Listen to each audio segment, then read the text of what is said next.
I've often said over the years that if you want to judge a legacy brand country, you have to look at the statistics. They all say they're number one. They all say they're the best. But what do the numbers say? Today I'm going to share with you 20 reasons why the United States is no longer number one.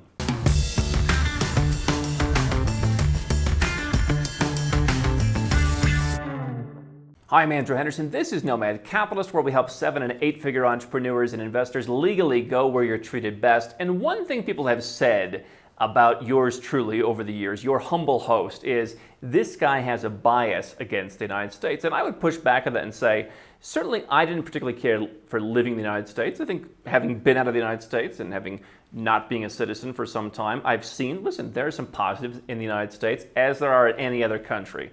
Are they enough for me to substantially invest there, want to live there, want to be a citizen there? No. But I think that the issue is when people have this image of a place that's supposed to be number one. You know, the United States has been one of the greatest marketing campaigns in the history of the world, and for some time it lived up to a lot of that hype. The United States, and in particular California, I mean, how much media and songs and everything about these places have you seen for decades and even centuries? And I don't know that it ever truly lived up to the hype, but it used to live up more to the hype. And now that it no longer lives up to that, and now that the United States is no longer the best place to be born, it's kind of fallen in all these different rankings, from economic freedom to personal freedom to freedom of the press to quality of life to wages, all that. People, they can't get out of their minds the marketing campaign. It's almost like Coca-Cola. It's like you just think Coca-Cola, Coca-Cola, Coca-Cola, to where you go to the store with the RC Cola and you're like, I don't want the RC Cola. Coca-Cola, you see it from when you're a child. It's in your head, right? And I think that legacy brand countries such as the United States are the same. And when I started Nomad Capitalist, the TV show The Newsroom had come out, and it was Jeff Daniels, the actor, who's on the stage, and they're saying, what makes our country great?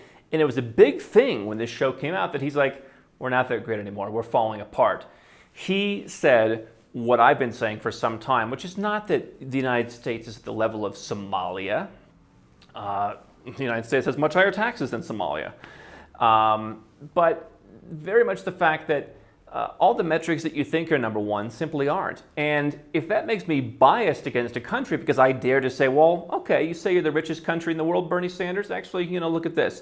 Oh, you say you're the best healthcare? Look at this. Oh, you're the best schools? Look at this. The numbers aren't even close in many cases. So this is an article from 247wallstreet.com. This is by Douglas McIntyre, and he alludes to the newsroom and talks about some of the metrics that the United States is no longer number one. So here's the article from him with numbers, with statistics, 20 reasons why the United States is no longer the greatest country in the world, as Jeff Daniels alluded to in the newsroom.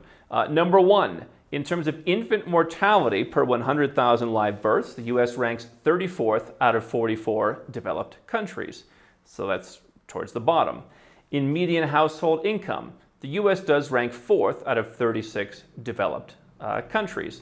That has been slipping. You've seen countries such as Ireland making significant advances in that area. You've seen other, obviously, small countries like the Qatars of the world that you can argue by some statistics, or the Liechtensteins are technically the wealthiest. And by the way, I would argue that in a place like Liechtenstein, the fact that it's smaller means a lot less of your money is being wasted. There are some benefits versus living in a big country. You have all the Western benefits, the Western passport, without some of the largesse. But the U.S. is 4th, has been slipping. The murder rate per 100,000 people. People say, I don't want to leave the United States, I'm afraid. People say, I don't want to leave whatever Western country, fill in the blank. Andrew, you're in Colombia, you're in this place, you're in that place. You're going to be shot. 89th out of 230 countries. Okay, so there's a significant number of countries below them. There are 88 countries in the world that have a lower murder rate. Now, you can find an excuse, you can find a story, you can find a reason or a justification or whatever you want to call it, but this is the statistic. This particular statistic you can find in the World Atlas. 89th out of 230 countries in terms of murder rate per 100,000 people. Second worst out of 20 countries when it comes to CO2 emissions. Healthcare costs are the highest out of 48 developed countries. Life expectancy out of all the sovereign countries, I think this number, there's a few countries they don't have data for, out of 193 countries, it's 46th. Again, is that the worst in the world? People want to think, Andrew, you say it's the worst in the world. I never said it's the worst in the world. What I'm saying is 46th ain't first, right? And when we came up with our own Nomad Passport Index, that's about where the U.S. passport scored. Forget some of the COVID restrictions that literally put the U.S. passport on par with Rwanda for a while in terms of where you could travel. But we put the U.S. passport, right about in the top 40. That's not the worst by any means. And obviously, the ones that are better are, they're European developed countries. And so, okay. But life expectancy, 46th. You're not number one. In student math performance, the United States comes in 39th out of 71 advanced countries. Doctorates per capita, 4th out of 35, not bad. 2nd out of 154 countries in international patent applications. No doubt you still have a lot of innovation in the country. I would like for some of those people to consider that given the pandemic and remote work and all the things that even before this last year and a half have been allowing people to work from anywhere, I really think more of these companies should go where they're treated best. But you've got a lot of patent applications. By the way, we have trademarks in the United States. You don't have to live in the United States. You don't have to do business in the United States to have a U.S. patent. But they do rank very well in that. And no doubt there's something behind that. I think that will change in coming years. But listen, you've got a huge consumer market, no doubt about it. And people want to sell there, so they have patents. Number of people in the military, 3rd out of 149 countries. You can call that good. Maybe that's not so good. Certainly, it's very expensive. 9th out of 26 countries in terms of suicide rate per 100,000. People in poverty, 127 out of 172 countries that they had data for. This is from Index Moody. They just aggregate the data. 127 in terms of people living in poverty. Now, obviously, you have more of the politicians, like the Bernie Sanders, who want to play to the we're the best, the wealthiest country in the world kind of thing, but also acknowledge that it's falling apart. That number, I think, can only get worse. And you look at kind of the trifecta of economic unpleasantness that is unfolding with inflation and higher taxes and just all the stuff that's going on right now, stagnant wages. I think that's only going to get worse, and I think that politically speaking, it's going to become worse. That's what we talk about. But 127 in terms of percentage of people living in poverty, that's pretty bad. That does not sound like the shining city on the hill. Crime rate, 56th out of 137 countries. In reading, ranked 24th out of 71 countries. Happiness, 24th out of 95. Now, I can certainly argue. I've been to Denmark. I'm not exactly sure what's so happy about living in Denmark. But 24th out of 95 countries surveyed. 12th out of 180 in terms of internet speed. In all fairness, they've made some improvements there. Because when we started Nomad Capitalist, they were not 12th. They were lower. You've got a lot of countries in Asia that beat them. You've got countries like Romania that beat the U.S. But they have improved in that. And certainly it seems like they're trying to roll out at great government expense broadband to the entire country. But 12th out of 180 in terms of internet speed, not number one. The second largest car market out of 10, I'm not sure what that means. Cars, obviously, right now very expensive. 35th in terms of obesity, i.e. towards the top.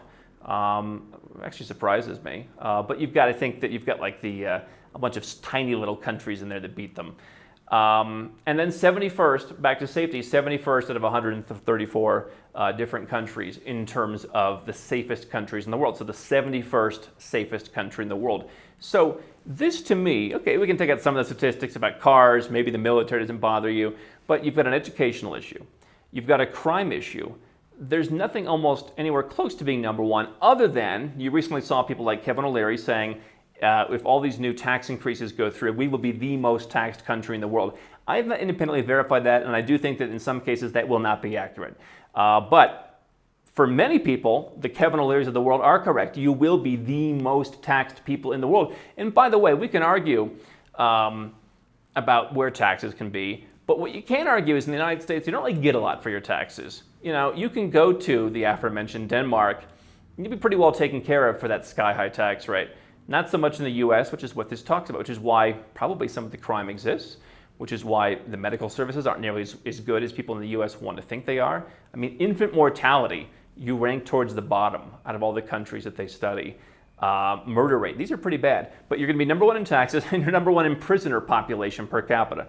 So, those are the two things that really stand out as being number one. And of course, number one for size of the military. Again, we can debate that, but it costs a heck of a lot of money. and probably not very efficiently spent. So these are the statistics. Again, education, crime, those stand out. Literacy, those stand out to me because those are benchmarks for, number one, whether you want to keep living there. Number two, for where the society is going. The numbers, in two cases, are going in the right direction. In other cases, are going in the wrong direction. And there are other statistics which are more subjective, such as I've always said, when I was born in the United States, it was ranked numero uno, best place to be born. The last index they did, it was nowhere near number one. So, if you're going to make a decision to stay in a place, I think acknowledging, listen, I like it here. My family's here. That's perfectly fair. And I would argue your family can go with you. If it's extended family, you can visit them. If it's friends, you'll continue to see them. We've made all those arguments about the emotional reasons and why I think they can be overcome. But I respect that not everyone wants to go where they're treated best, or in some cases, they are treated best. I mean, listen, if you're one of the 62% of Americans who pays zero taxes, hey, that's the number one best place to pay taxes because you're paying nothing. But I think acknowledging, and I don't think it's biased against a country to acknowledge, hey, you guys are all acting like you're number one in everything. Here are the numbers. You're close to the freaking bottom on some of these things. Just say, hey, listen, I don't mind if that people are being shot and run over by cars in other parts of the country. It doesn't happen to me. I can give you the same argument back. Sure, there are people in places where I spend time who are being, knifed. It's not really happening where I'm at, by and large. If that means I have to be called biased because I want to use statistics, then I guess so be it. But these are the statistics people should be looking at when planning where they can go and where they can be treated best. Don't stop now. We've got well over 1,000 more videos here on YouTube for you to watch and learn how to go where you're treated best. And if you want to work with Nomad Capitalist personally, go to nomadcapitalist.com/apply, learn about our unique, tried and true process, garnered over years of experience, and learn how you can become our client.